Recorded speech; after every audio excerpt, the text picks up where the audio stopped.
The story begins in the magnificent kingdom of Farnia, where splendid castles shine under the sun, and subjects live in the shadow of ancient laws of the goddess.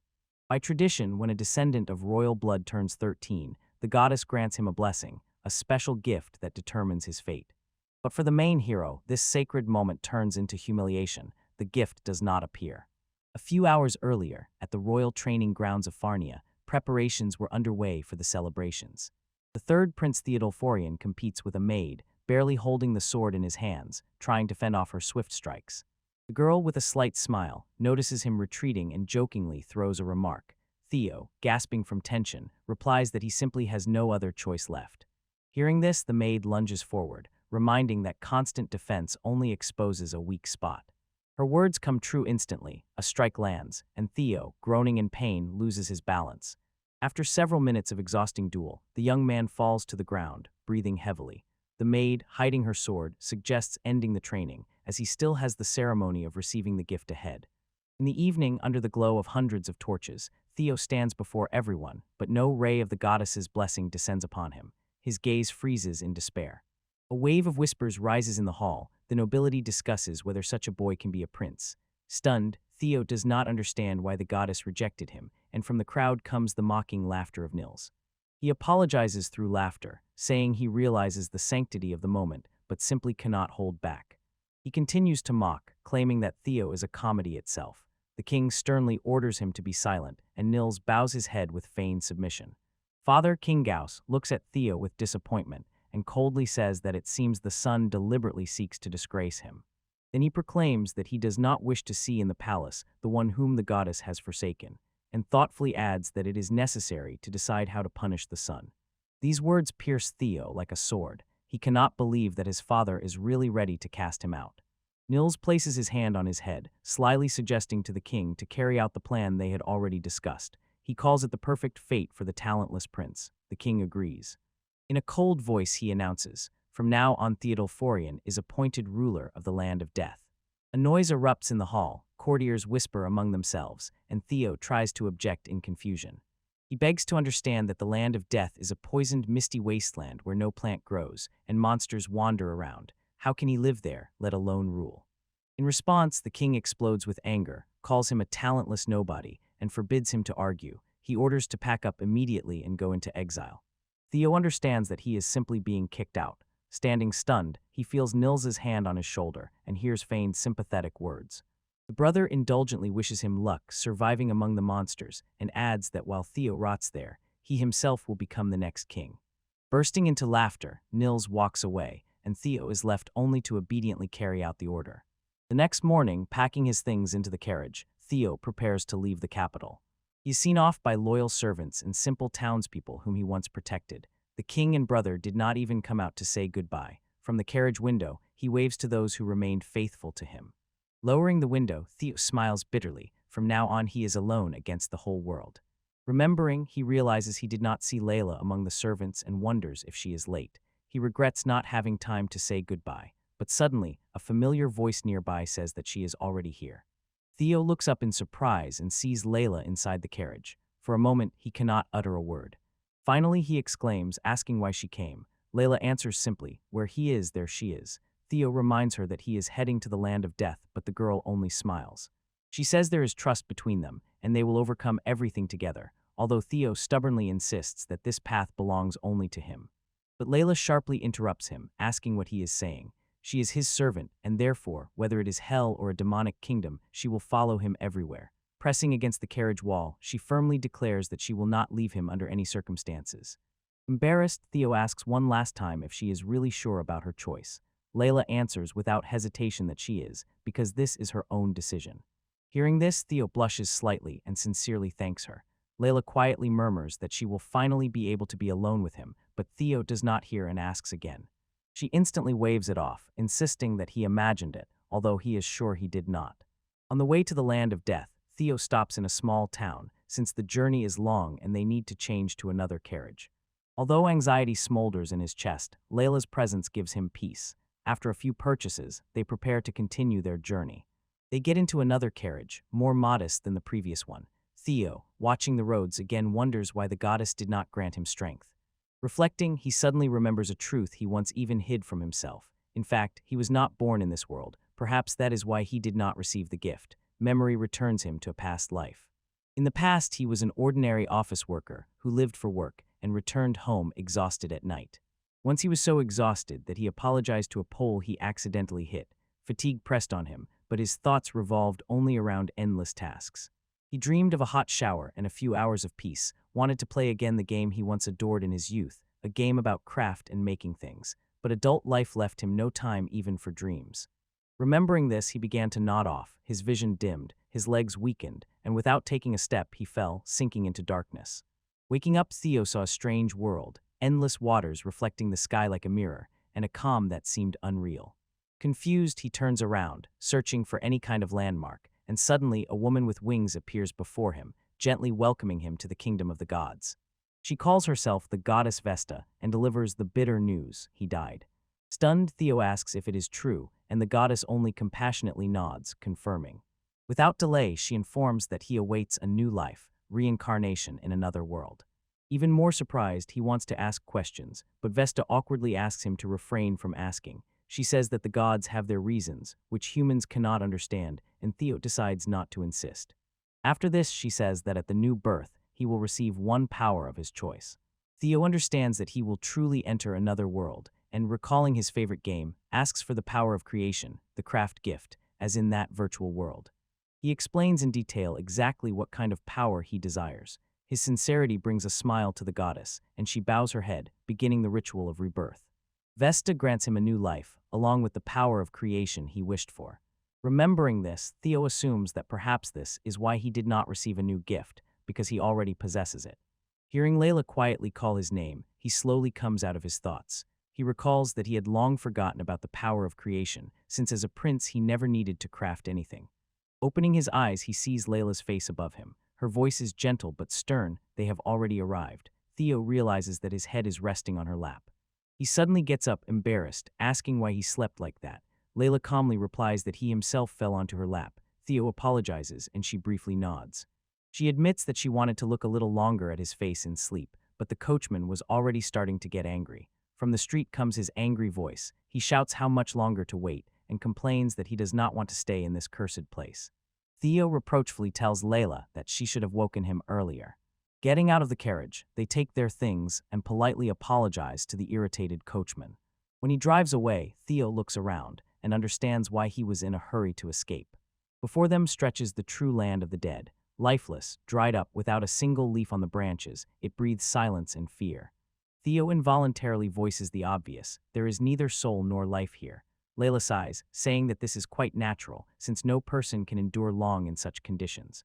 Having caught his breath, Theo notices that there is not a single house around, so they will have to spend the night outdoors. But Layla calmly says there is no need to worry. She smiles and suggests warming up together, confident that it will keep them warm, but Theo seriously replies that in such a place it definitely won't be enough. Hearing him, Layla becomes a little sadder, and Theo asks if she said it seriously.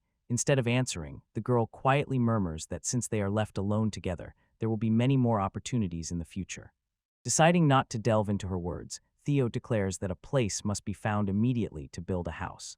Saying this, he recalls the gift he received from the goddess and decides to test it, but first, ask Layla to cut down a few trees nearby. She nods and, confidently smiling, takes a fighting stance, promising to do everything herself.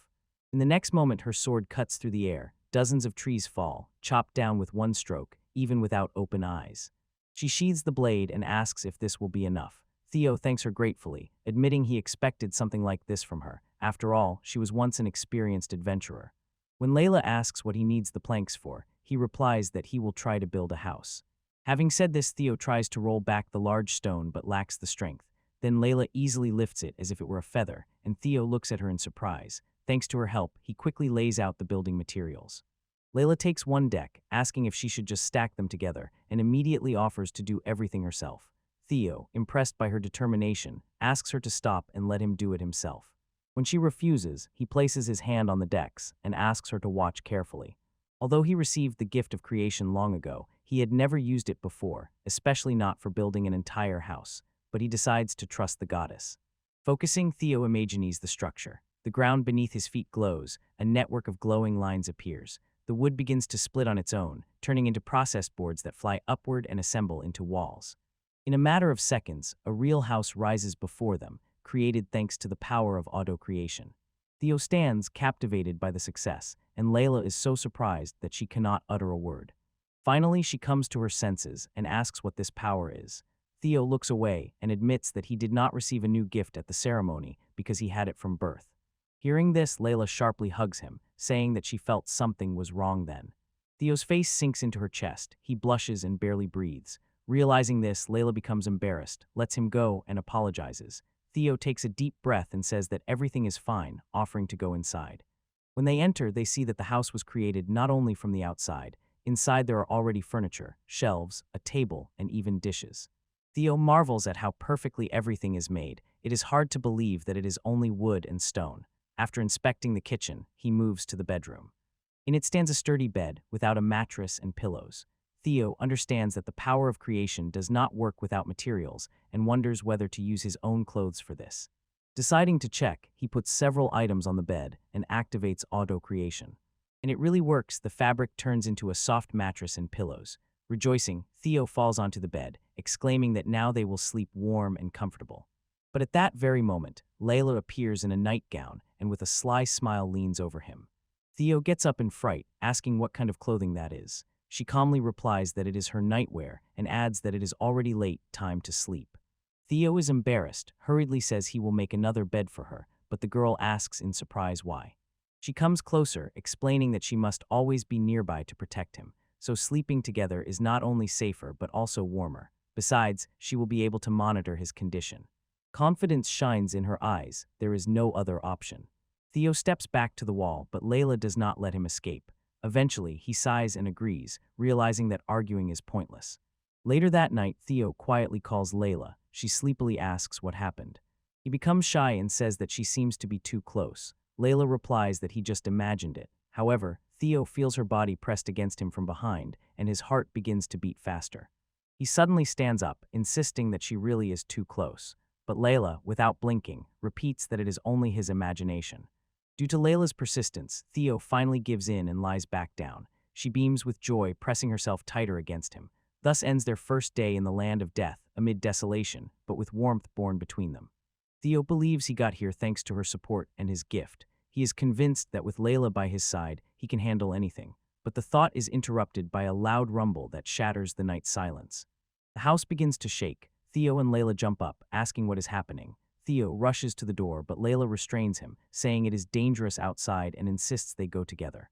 Despite her warning, Theo opens the door and freezes in amazement at what he sees. A minotaur charges straight at him, huge and insanely fast. The ground hums as the monster leaps and strikes with such force that a cloud of dust rises.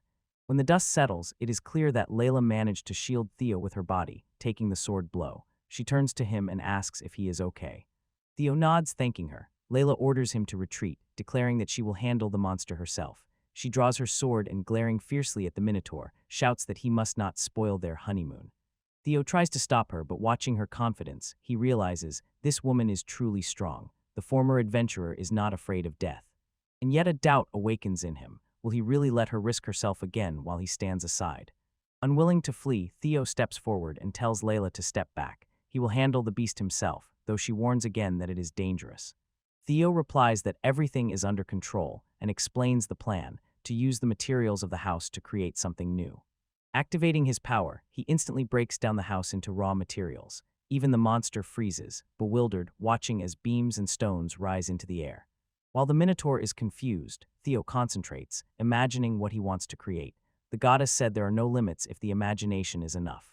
As a result, before him appears a huge two-headed axe, mounted on a siege machine descending on a lever. The monster notices the weapon and charges. Theo waits for the right moment, keeping his hand on the lever. When the minotaur confidently approaches close, he sharply pulls the lever, and the giant axe falls, cutting through the air with a thunderous roar. When the dust clears and the monster no longer moves, Theo clenches his fist and, unable to contain his joy, shouts in triumph. The plan worked better than he expected. Suddenly, Layla lifts him into her arms, laughing and praising excitedly, calling his act incredible. Theo blushes, and she keeps repeating how amazing he is. Not long ago, expelled from the capital, he had neither purpose nor strength. Now everything is different. Standing amid the wasteland, Theo feels excitement, for now he possesses a gift that can change this world. It reminds him of a game he once played, only now everything is real and real trials await him. Yet despite this, he smiles. Returning to Layla, Theo says he has found what he desires. When she asks what exactly, he looks straight into the distance. And he declares he will revive the land of death, making it a blooming land of life. Hearing this, Layla, unable to contain her joy, spins around, calling his words a wonderful goal. Theo awkwardly asks to be put down. The next morning, Theo opens the windows. The sun barely rises over the gray hills, and he still cannot believe he truly lives here, in a place where death once reigned. After yesterday's battle, he immediately restored the house, which now stands even stronger and cozier. With a new purpose in his heart, Theo contemplates where to begin his path to the land's revival. After morning preparations, he descends to the dining room, where Layla is already setting the table.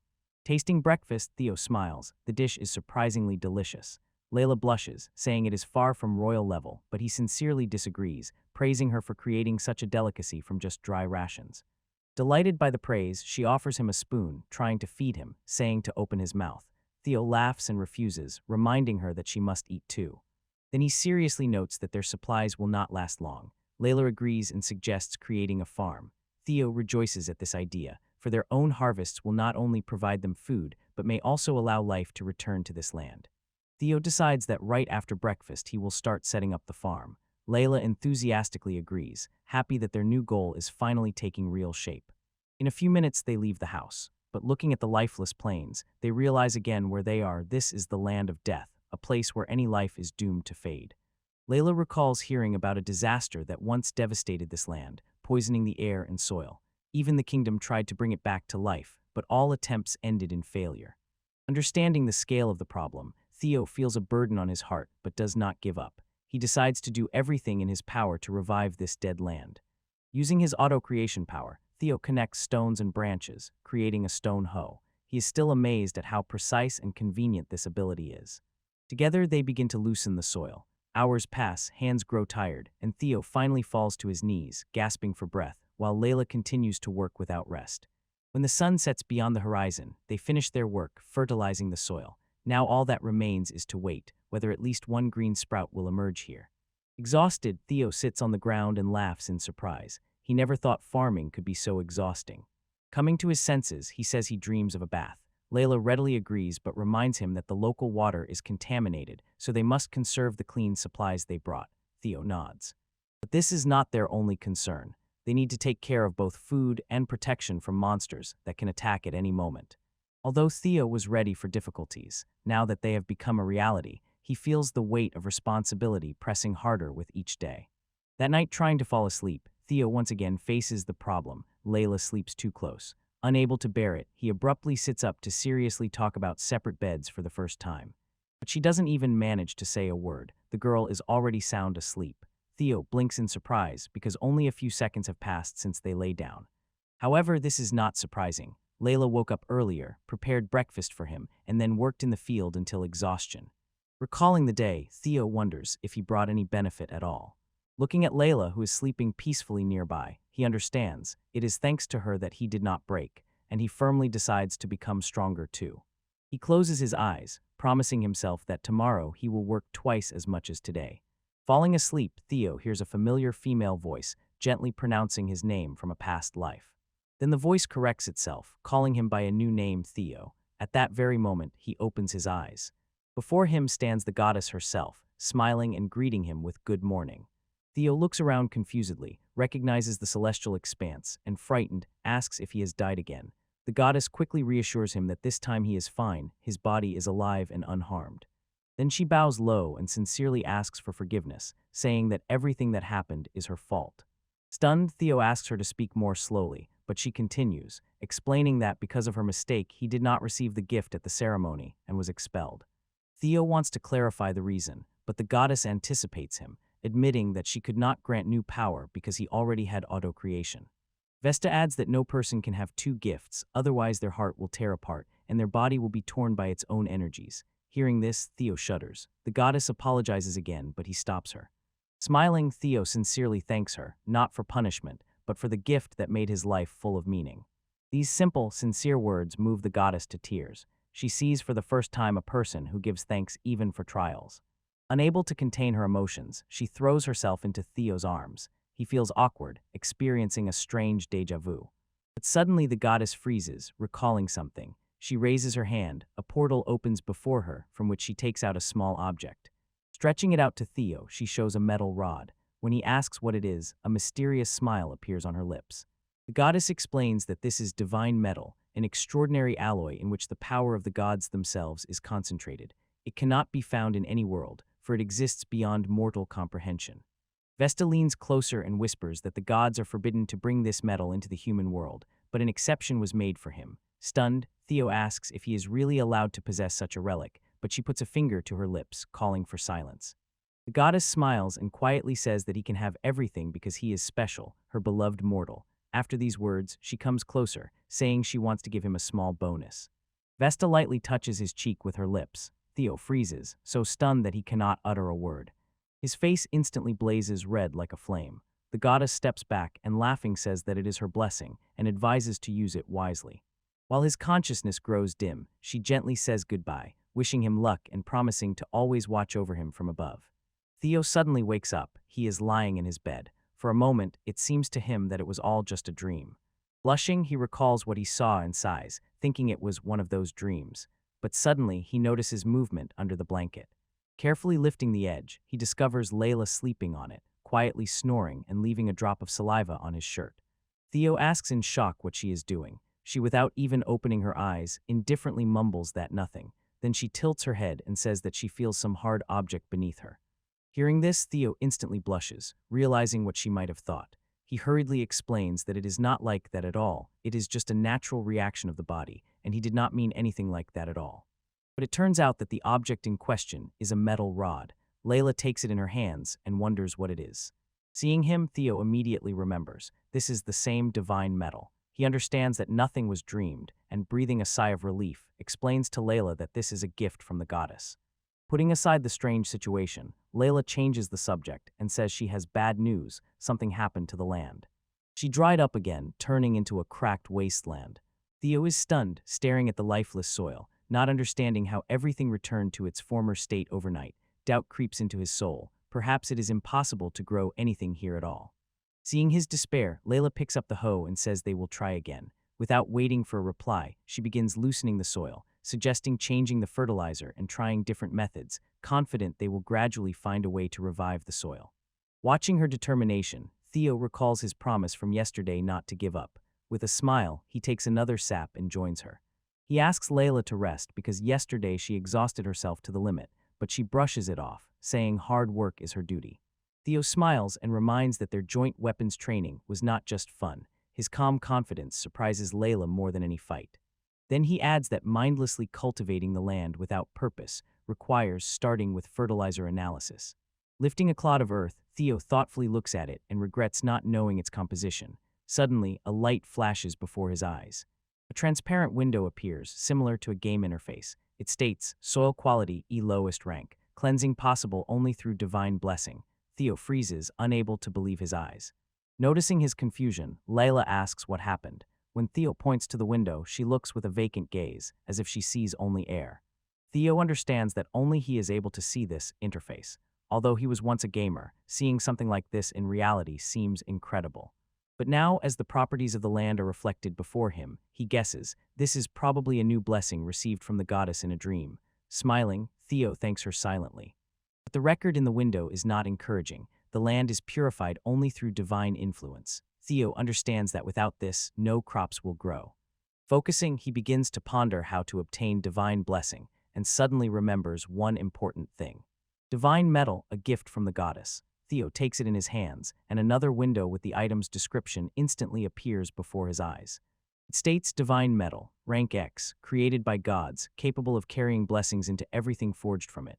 Theo holds his breath. Perhaps this will be the key to the revival of the land of death. Hearing about the possibility of creating tools, Theo realizes this is exactly what he was missing. His heart quickens its rhythm, because in his hands he holds the key to saving this dead land.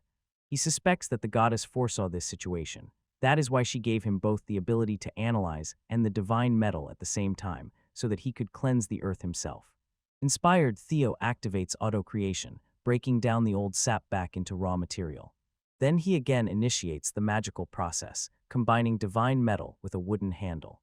After the flash of light, a new tool appears in his hands, the divine hoe, shining as if made from heavenly light. Layla watches, leaning forward with interest, and asks what it is. Theo asks her to watch closely and sticks the spade into the ground. A moment, and a blinding light bursts from the soil.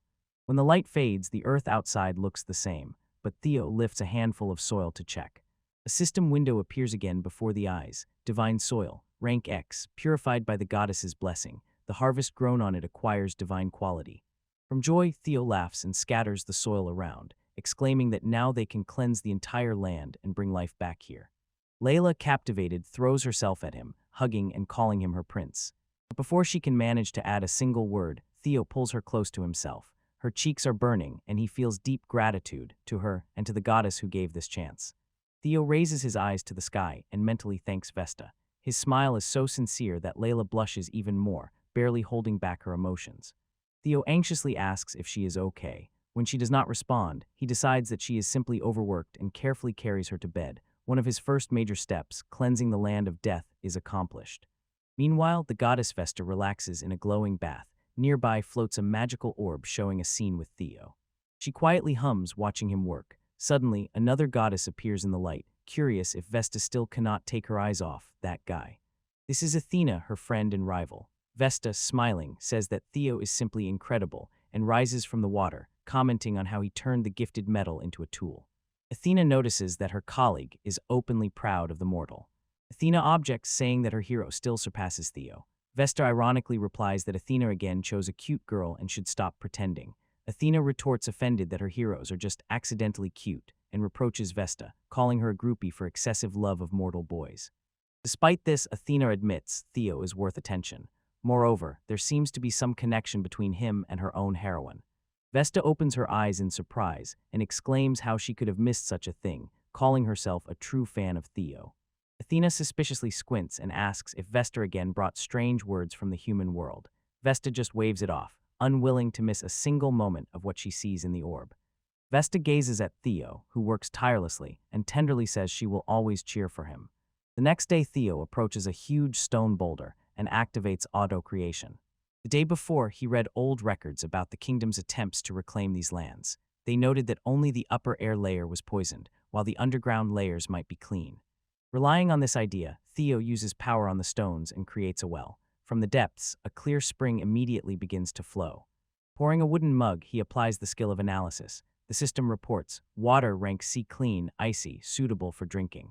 Rejoicing, Theo tosses the mug upward, and Layla claps her hands. They celebrate another victory in the cause of reviving the land of death. Now that water is found, only plowing the land, sowing seeds, and watering the crops remain. But it turns out to be more difficult than he thought. The territory is huge, and after several hours of work, Theo collapses from exhaustion. Layla approaches, offering him water, but he refuses, saying he will just rest a little. She takes the divine hoe and is about to help, but Theo stops her, reminding her that she lost consciousness from overwork yesterday. When Layla tries to object, he confidently interrupts, insisting that she rest. Theo begins seriously lecturing Layla about the dangers of overwork, emphasizing that exhaustion should not be taken lightly. His words are full of bitter experience. After all, in his past life he died precisely from overexertion. Even Layla feels the weight of his tone. After that, he admits that he himself is not sure if he can handle everything alone, and sadly adds that he would dream of creating a tractor like in his former world, but there are simply no materials for it. Layla, not quite understanding what a tractor is, suggests that they could ask for help from the royal palace. Theo agrees but notes that now this land is uninhabitable and no one can move here. Moreover, they lack livestock. He thoughtfully asks where they will get it. Without blinking, Layla simply proposes to create animals using autogenesis. Theo at first protests, saying it is morally wrong and even dangerous, as he does not know what the price of such a creation might be. She awkwardly laughs, saying she was joking, but Theo suspiciously raises his eyebrows. Her joke sounded too serious. He was about to call her crazy, but suddenly an idea flashes in his head. He freezes and says that actually her words inspired him with a wonderful thought. Theo explains that he wants to create not a living creature, but something that does not exist in this world. Layla asks fearfully if he is going to perform human transmutation. Theo quickly denies it, explaining that he will not create either humans or animals. Instead, he wants to create a creature capable of performing any task assigned to it. Layla guesses what it is about, and Theo says that for this, he needs a large amount of stone and some magical mineral. Magicite is a stone that stores the energy of monsters. It is usually used to create magical weapons or as a source of power. Hearing this, Layla falls to her knees, disappointed that she does not have such resources. She feels helpless and useless as a servant. For a moment losing her mind, she says she will repay him in another way and begins to unbutton her dress. Theo, stunned, immediately shouts for her to stop. He reminds that they still have the magicite after the victory over the monster on the first night, so all the necessary materials are already at hand. Layla breathes a sigh of relief, and Theo prepares to create. He activates autogenesis, starting a process more suited to an alchemist than a craftsman, but thanks to his power, Theo is able to create this too. When the flash of light fades, a clay giant appears before them, a golem. Layla gapes in surprise. Theo addresses the golem, ordering it to start working in the field, but instead of going to the ground, the creature suddenly turns to him. Without warning, it lunges forward, forcing Theo to retreat in fear. For a moment, he thinks he has created a monster. But instead of attacking, the golem carefully lifts him and places him on its shoulder. Theo blinks in surprise, not understanding what is happening. Layla only manages to snatch the sword, demanding an explanation of what the golem is planning. Theo hurriedly tells her not to panic. He feels no hostility from the creature. The golem begins to spin as if playing, then slowly moves forward. Layla indignantly says that he clearly cares too much about Theo, and mutters that now she has one more reason to not tolerate him. Theo, surprised, asks, could it be that she is jealous? Distracted from her reaction, Theo wonders, could golems really have emotions? Layla suggests that because of his unique creation, the golem acquired some human traits which even impresses her. Theo agrees and jokingly says that maybe he did perform human transmutation after all. However, despite this, he is satisfied with the result and asks the golem to try plowing the land. The golem willingly agrees, as if understanding the commands. Taking the hoe, he begins to quickly plow the land, and Theo watches with admiration as the clay giant works with amazing precision. The golem continues to work tirelessly while Theo, sitting on his shoulder, encourages him, and Layla watches, hands on her hips and smiling. Thanks to the golem, the entire plot was cultivated in record time. Theo and Layla sow the seeds and water them with fresh water from the well. Theo even builds a small hut for the golem, who now rests there after work. During dinner, Layla says that if everything goes just as well, the food issue will be resolved. Theo agrees, full of hope. But already the next morning, he goes outside and freezes in amazement. The fields are covered with ripe vegetables ready for harvest. This is simply impossible. He understands that the blessed land can accelerate plant growth, but did not expect a harvest in just one night. And despite the surprise, he perceives it as a sign. Their joint efforts, the goddess's power, and the golem's devotion have yielded results. Theo calls Layla and the golem to share the joy. Together, they enthusiastically clap their palms in a victorious gesture. Their first big goal, to secure food for themselves, is accomplished. The land of death takes its first step towards revival. Theo looks at the bright red tomato in his hand, amazed by its rapid growth, but still hesitates whether its taste will truly be as wonderful as the miracle the goddess bestowed. Layla suggests testing the tomato for poison, but Theo refuses. His analysis power has already confirmed the fruit is safe. Calming down, he decides to try it himself, trusting the system. Barely biting, Theo freezes. The taste explodes in the mouth like an explosion of pure pleasure. He cannot contain his surprise. The tomato is so juicy and sweet that it resembles tender meat more than a vegetable. Theo asks in confusion whether these can even be called ordinary plants. Layla anxiously asks if everything is all right. Theo, beaming with excitement, offers her the fruit, insisting that she try it too. Her wary look changes to surprise and she takes the tomato. Barely tasting it, Layla makes the same face as he does, eyes wide, lips trembling. She exclaims that it is too delicious to be real food. Theo nods, adding that if the raw flavor is so wonderful, the cooked dish will be even better. Hearing this, Layla intently rolls up her sleeves, saying with a serious expression that she can't wait to cook the first vegetables he has grown. Theo smiles and says she is too dramatic, but he feels pleased inside.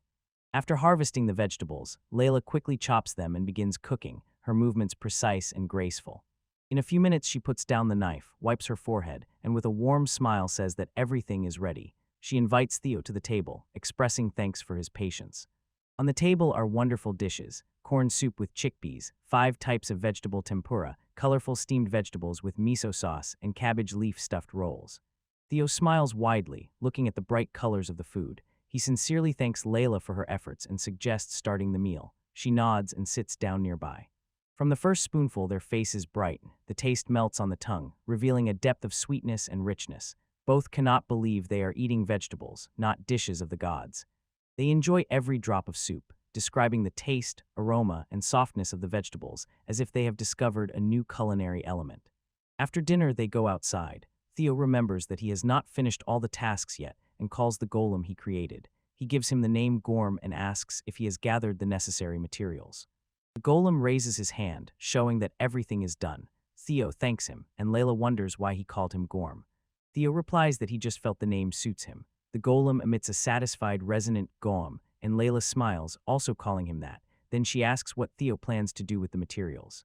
She jokingly asks if he plans to build a separate house to escape from her.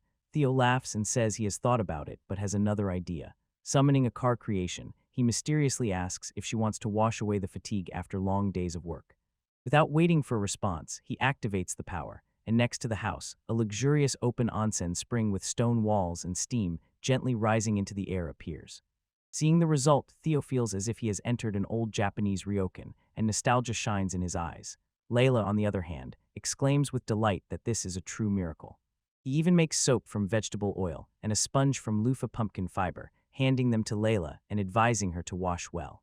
Then he heads to the men's section of the onsen, saying they will meet after bathing, but Layla remains silent, and Theo, not paying attention to it, enters the hot water. He sits on the bench, sighing with relief, when suddenly he hears a familiar voice behind him. Turning around, he sees Layla, who shamelessly stands nearby completely naked, and says she will help him wash. Theo agrees mechanically, then freezes. Realizing what is happening, he says embarrassedly that this is the men's section of the bathhouse. Layla calmly replies that when there are only two of them, separation makes no sense. She comes closer, takes the sponge, and begins washing his back, stating that it is her duty as a servant. Theo blushes, closes his eyes, and asks her to stop. Layla refuses, saying that even if it is an order, she cannot disobey. Theo sighs and reminds her that she herself spoke about the boundaries between master and servant. She carelessly asks what the problem is, explaining that a certain level of closeness between the master and his maid is quite natural. Theo indignantly says that this already crosses all permissible boundaries. Eventually, when she finishes, both silently immerse themselves in the hot water. Theo is still red, and Layla looks calm, as if nothing happened. She inhales the steam, says the water is pleasant, and Theo only quietly agrees, trying to look away. Then Layla raises her hand, pointing at the sky. Theo, surprised, also looks up. The night sky is covered with thousands of stars shining over the purified earth. Theo holds his breath. In his past life, he had never seen anything like this. His heart fills with calm, and smiling, he quietly calls Layla to tell her something important. Theo quietly tells Layla that he may not be the most reliable person, but hopes she will stay by his side. Without hesitation, she responds confidently and warmly. She will always be with him, no matter what happens.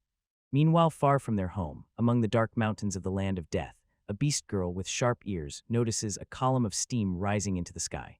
She is amazed, for there are almost no people in these parts. Her eyes flash with curiosity. Who would dare live here, in the cursed place? The next morning, Theo wakes up at dawn, trains with Layla, then goes to inspect the fields. Although the land is blessed, he does not allow himself to be lazy. In the evening, before sleep, he reads notes and makes plans for the future, living like never before. But even in this harmony, there remains one thought that does not give peace. He is a lonely ruler without subjects. Without people, his dream of reviving the land of death will remain just a dream. Although life is now stable and full, Theo knows this is only the first stage. To truly bring these lands back to life, he needs to create a village inhabited by people. But even if you count Gorm, one golem, that is not enough to call the place a settlement. Instead of sleep, he leaves the house, staring into the silent darkness. Around still reigns oppressive silence, and Theo again feels the cold truth. This is truly the land of death. If someone came here and settled, he would immediately become its first citizen. Sighing, Theo lifts his head to the starry sky and mentally asks the goddess that at least one traveler might accidentally be here. And at that very moment, some sound echoes in the silence like a reverberation.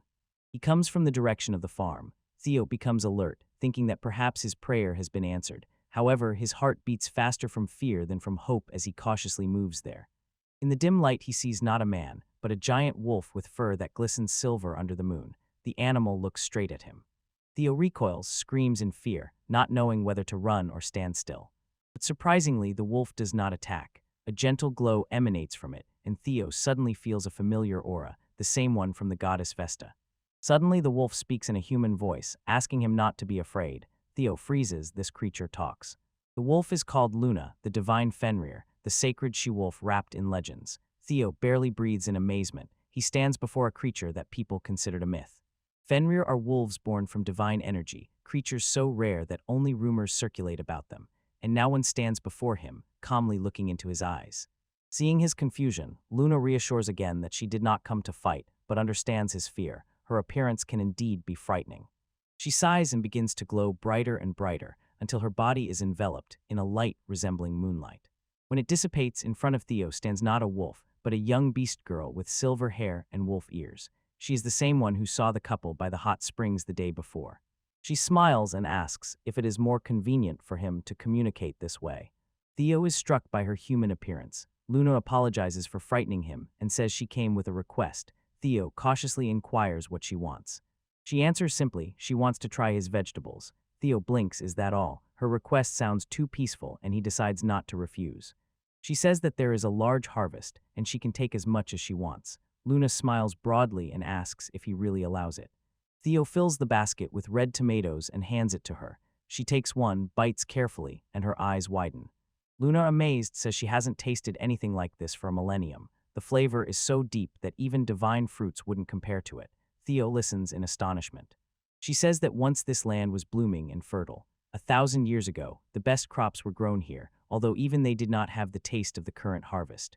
But then a terrible war broke out, and the blessed land turned into a wasteland filled with poisonous air. Theo is surprised. He was always told that the cause of the decline was natural, not man-made. He asks how she knows all this and whether she has really lived here for 1,000 years. The moon nods, acknowledging that it has witnessed all this with its own eyes. Theo wonders why she did not leave this place if it had become uninhabitable. She calmly replies that this land is her home. Even if it is poisoned, even if the world has forgotten about it, she cannot leave the place where she left her heart. And so, says Luna, to see Theo revive the land is the greatest happiness for her in all these long centuries. Her eyes shine like the moon that illuminated these lands for the first time in 1,000 years. Theo suddenly realizes that he has not introduced himself yet. He states his name, Theodal Phorian, the third prince of the kingdom of Fornia. Luna smiles, tilting her head as a sign of gratitude. She sincerely thanks him for reviving her land and treating her to such divine fruits. When Theo awkwardly says it was not necessary, she comes closer and touches his forehead with her palm, completely confusing him. Her voice becomes serious. She says that the only thing Fenrir never compromises on is repayment for kindness. They do not accept debts without gratitude, and she asks him not to resist, as it will not harm him. Suddenly she leans toward him and gently kisses his forehead. Theo freezes, feeling as if light is exploding in his chest. Luna says that she has given him the blessing of Fenrir and apologizes, saying that this is all she can give right now. But Theo, stunned by the kiss, just looks at her, unable to utter a single word. Seeing his state, Luna quietly laughs, lightly strokes his head, and says that she has not felt such warmth for a long time. Then she turns around, preparing to leave. Theo watches her with his eyes, and her words echo in his mind, 1,000 years of loneliness, and suddenly he gathers courage and calls out, "Wait." When she stops, he asks if she would like to become a citizen of his domain. His voice trembles, but his eyes are full of determination. Luna looks at him surprised, as if she did not expect such an invitation. For a moment, silence reigns. Then she slyly smiles and asks if he perhaps wants to tame this noble Fenrir lady. Theo immediately starts waving his hands, explaining that he did not mean that at all. Luna quietly laughs, touches his head again, and says not to take everything so seriously. It is just a joke. Then she gently explains that she currently has her own circumstances and asks for some time to sort everything out. Theo nods understandingly and says he will wait as long as needed. Luna promises that she will definitely return. Before leaving, she looks back and says that next time she will give him an even better gift. She says this with a playful smile and asks him to wait for her. Theo blushes to his ears, not understanding exactly what she meant by a better gift, but his heart begins to beat faster. Meanwhile, Luna transforms again into a silver she-wolf, shines in the moonlight, and silently disappears beyond the horizon. Having walked away, she looks back one last time, thinking that this young man has a special fate. His pure heart can change the world. When Luna disappears in the distance, Theo decides not to tell Layla about the meeting, knowing her jealous nature. It will definitely cause a storm.